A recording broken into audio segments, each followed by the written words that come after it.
Hi everyone. I've seen many suggestions for segula, solace and comfort in the midst of the pandemic and the tumult in the world at large today.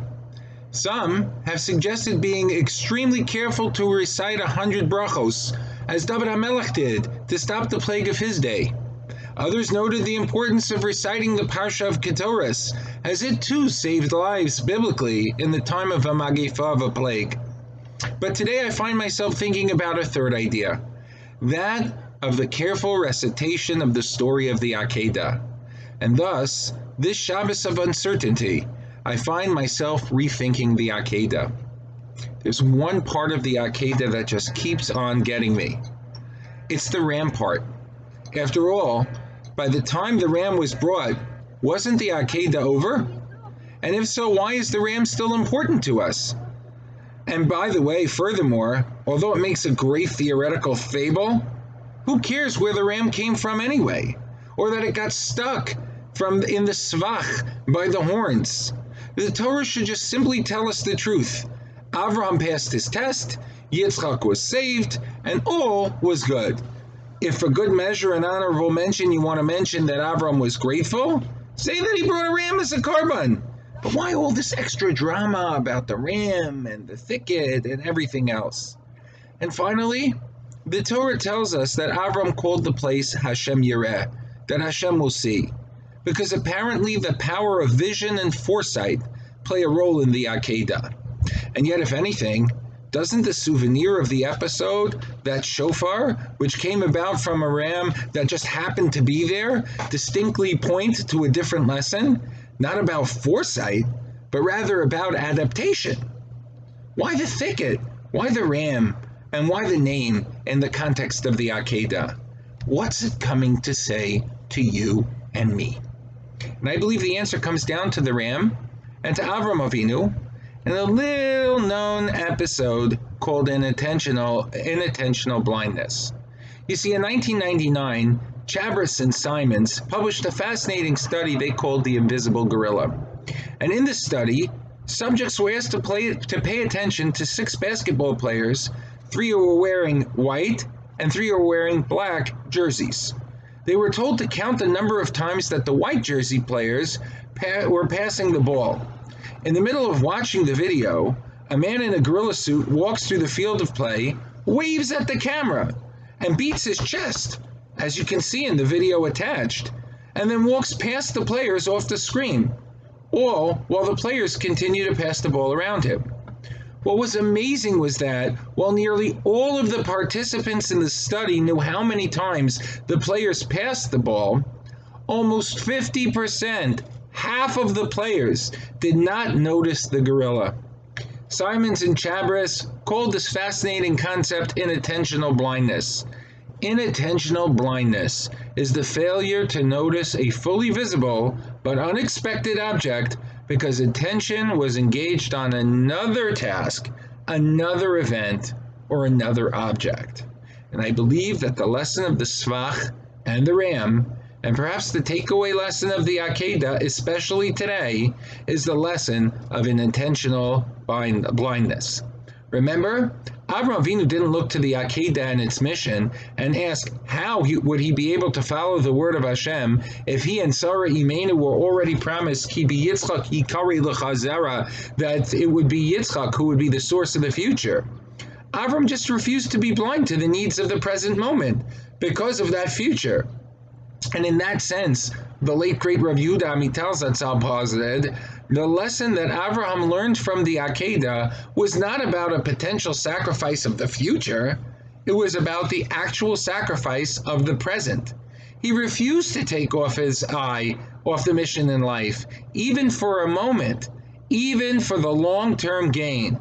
He didn't say to Hashem, we'll see, but rather he said, we do what you see, and we direct, and we follow your direction. Hashem Yireh. The place reminds us that Hashem directs the actions of life, and it's our jobs to follow through on his direction.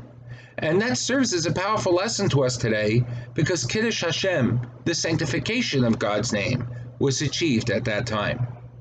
The ram, on the other hand, He seems to ignore the obvious. While moving through the fields on whatever his life desired, he fails to notice that which is obvious, the svach, the thicket in front of him.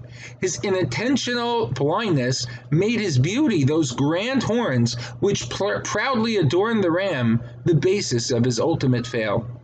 It's precisely those horns that get entangled in the obvious, but apparently undetected danger of the svach. And it's ultimately those very beautiful grand horns that ultimately trapped the ayil. And so the Akedah thus bears an important message for all generations. Even when it appears that dreams, visions, and aspirations have shattered on the rocks of reality, there is no place for despair. Individuals have the power to build worlds, if only they believe in their power, the power of right now. Our parents' and grandparents' generations survived the Holocaust, and then shortly thereafter had to stand, vastly outnumbered, and fight a war for independence. It's a generation that, while meriting to witness the establishment of the State of Israel, could not then retire in peace and quiet. War followed war. The Sinai Campaign, the Six-Day War, the War of Attrition, the Yom Kippur War, the Lebanon War, the current war of rocks and Molotov cocktails, day by day, hour by hour. Those people withstood the challenges of survival because they understood the meaning of being present. Today, even in this Malchus Shel Chesed, we face more challenge and uncertainty than we have in the last 244 years. The country is more divided than ever before, and the faces on both sides use language and sometimes action that are extreme and fully and utterly dangerous. The extremists on both sides share one commonality, that their love of our religion is not necessarily central to their agenda. Yet some of their strongest faces abandoning Jewish morals and values in public speech, in public thought and deed, are our people themselves. Moreover, internally we suffer from a deadening of religious commitment as the rate of intermarriage and open marriage rise, while the commitment to Torah homes and families, Torah communities, and yeshiva education for our children, and Torah education for ourselves are quickly dropping. Even expression of our communal commitments to the Jewish community at large seems to be dropping in our country, as our people opt for supporting the community structures on an as-needed basis. One Jewish leader recently told me that a common theme is pervading these issues in a way that it didn't in previous generations. Our generation, he said to me, is one that recognizes absolutely no responsibility. I politely disagree with that assessment. We are a responsible people, and we are a responsible generation. The only question we need to answer is to what and whom are we committing, and where are we responsible? Too often we let our myriad of responsibilities make us lose our focus in the forest and the trees, in the svach, instead of remembering why we're really here.